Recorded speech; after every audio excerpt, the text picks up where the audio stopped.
Hi friends, Mathew 360 വ്ലോഗിലേക്ക് ഏവർക്കും സ്വാഗതം. ഇന്ന് നമ്മൾ ഉണ്ടാക്കാൻ പോകുന്നത് വളരെ പെട്ടെന്ന് ഉണ്ടാക്കാൻ പറ്റുന്ന ഒരു ബീഫ് കറിയാണ്. അപ്പോൾ ഡ്യൂട്ടി കഴിഞ്ഞ് വരുന്നവർ പെട്ടെന്ന് ഒരു ബീഫ് കഴിക്കണമെന്ന് ആഗ്രഹമുള്ളവർക്ക് പെട്ടെന്ന് ചെയ്യാൻ പറ്റുന്ന ഒരു ബീഫ് റെസിപ്പിയാണ് ഞാനിന്ന് അവതരിപ്പിക്കുന്നത്. അപ്പോൾ നമുക്ക് വീഡിയോയിലേക്ക് പോവാം. അതിനുവേണ്ടി നമ്മൾ 1 കിലോ ബീഫ് കഴുകി വൃത്തിയായിട്ട് എടുക്കുന്നുണ്ട്. ഒരു 3 സവോള, ഇഞ്ചി, വെളുത്തുള്ളി, പച്ചമുളക് അരിഞ്ഞതാണിത്, ചെറുതായിട്ട് അരിഞ്ഞിട്ടത്. ഒരു വലിയ തക്കാളി, പിന്നെ ഒരു അരമുറി തേങ്ങ. അത് നമുക്ക് ലാസ്റ്റ് വറുത്തിടാൻ വേണ്ടിയാണ്. അപ്പം ഇത്രയാണ് വേണ്ടത്. അപ്പം നമുക്ക് ഇതെല്ലാം കൂടെ ആഡ് ചെയ്തിട്ട് നമുക്ക് എങ്ങനെ ചെയ്യുന്നത് നമുക്ക് നോക്കാം. ഓക്കെ, ഇതിലേക്ക് നമുക്ക് അരിഞ്ഞു വെച്ചിരിക്കുന്ന സവോള ആഡ് ചെയ്ത് കൊടുക്കാം. അതുപോലെ തന്നെ ഇഞ്ചി, വെളുത്തുള്ളി, പച്ചമുളക് ചെറുതായിട്ട് അരിഞ്ഞത് അതും കൂടെ ആഡ് ചെയ്യാം. ഇതിന് കൂടുതൽ തന്നെ നമുക്ക് തക്കാളി ആഡ് ചെയ്യാം. തക്കാളി നമുക്ക് ലാസ്റ്റ് ഇട്ടാലും മതി, എങ്കിലും ടേസ്റ്റ് ഒന്നുകൂടെ കൊണ്ട് നമുക്ക് ആദ്യം തന്നെ ഇട്ടാലും കുഴപ്പമൊന്നുമില്ല. അത് ഓരോരുത്തരുടെ ചോയ്സാണ് കേട്ടോ. അപ്പോൾ അതും കൂടെ ആഡ് ചെയ്യാം. ഇതിലേക്ക് 1/4 ടീസ്പൂൺ മഞ്ഞൾപ്പൊടി, 1 ടീസ്പൂൺ കുരുമുളക് പൊടി. കുരുമുളകിൻ്റെ ടേസ്റ്റ് കൂടി മുന്നേ നിൽക്കാൻ വേണ്ടിയാണ് നമ്മൾ കുരുമുളക് 1 ടീസ്പൂൺ ഇടുന്നത്. അത് ആ ടേസ്റ്റ് വേണ്ടാത്തവർക്ക് കുറച്ചിടാം. 1 ടീസ്പൂൺ അല്ലെങ്കിൽ 1.25 ടീസ്പൂൺ മുളക് പൊടി, 1 ടീസ്പൂൺ മല്ലിപ്പൊടി,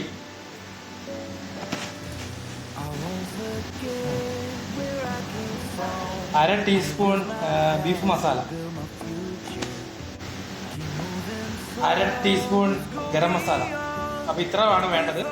പിന്നെ ആവശ്യത്തിന് ഉപ്പ് നമ്മൾ ചേർക്കുന്നതാണ്.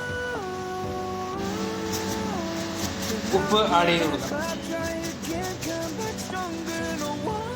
അതിലേക്ക് നമുക്ക് ശകലം ഓയിൽ, കുക്കിംഗ് ഓയിൽ ഏതായാലും മതി, ശകലം ഒഴിച്ചു കൊടുക്കാം. ശകലം, ഒരു ശകലം, ഒരു തണ്ട് കറിവേപ്പില ചെയ്യാം കേട്ടോ.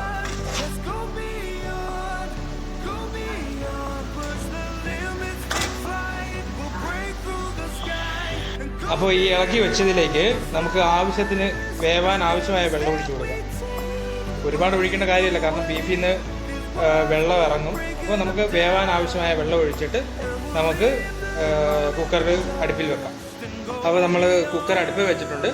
ഇനി നമുക്ക് ഗ്യാസ് ഓൺ ആക്കിയിട്ട് കുക്കറിൻ്റെ ഫ്ലെയിം കുറച്ച് വെച്ചിട്ട് നമുക്കൊരു 5 വിസിലടിക്കുന്ന വരെ വെയിറ്റ് ചെയ്യാം. അപ്പോൾ കുക്കർ 6 വിസിലടിച്ചിട്ടുണ്ട്. നമുക്കത് ഓഫ് ചെയ്തിട്ട് നമുക്കിനി കടുക് വറക്കാം. അതിനായിട്ട് നമുക്ക് പാൻ വെച്ചിട്ട് കത്തിച്ച് കൊടുക്കാം. ഗ്യാസ് വെച്ചിട്ട് പാൻ ചൂടാകട്ടെ. പാൻ ചൂടായിട്ടുണ്ട്. അതിലേക്ക് നമുക്ക് ഓയിൽ ഒഴിച്ചു കൊടുക്കാം. അപ്പോൾ എണ്ണ ചൂടായിട്ടുണ്ട്. അതിലേക്ക് നമുക്ക് കടുക് പൊട്ടി.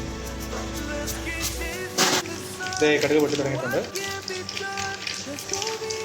കടുക് പൊട്ടിയിട്ടുണ്ട്. അതിലേക്ക് കരിവേപ്പില വെച്ച് കൊടുക്കാം. ഇതിലേക്ക് അരച്ച് വെച്ചിരിക്കുന്ന തേങ്ങാക്കൊത്ത്.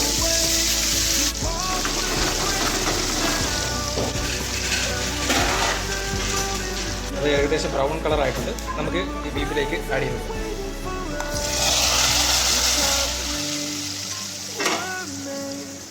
അവസാനമായിട്ട് 4 പട്ട, ഏലക്ക, ഗ്രാമ്പു ഇതെല്ലാം കൂടെ നമുക്ക് ഇട്ട് കൊടുക്കാം.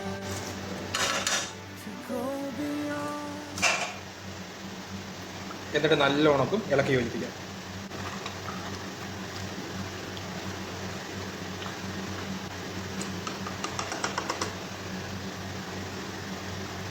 സ്വാദിഷ്ടമായിട്ടുള്ള ബീഫ് കറി ഇവിടെ റെഡിയായിട്ടുണ്ട്. ഈ വീഡിയോ ഇഷ്ടപ്പെട്ടെങ്കിൽ സപ്പോർട്ട് ചെയ്യാനും ഷെയർ ചെയ്യാനും സബ്സ്ക്രൈബ് ചെയ്യാനും മറക്കല്ലേ. Okay, thank you.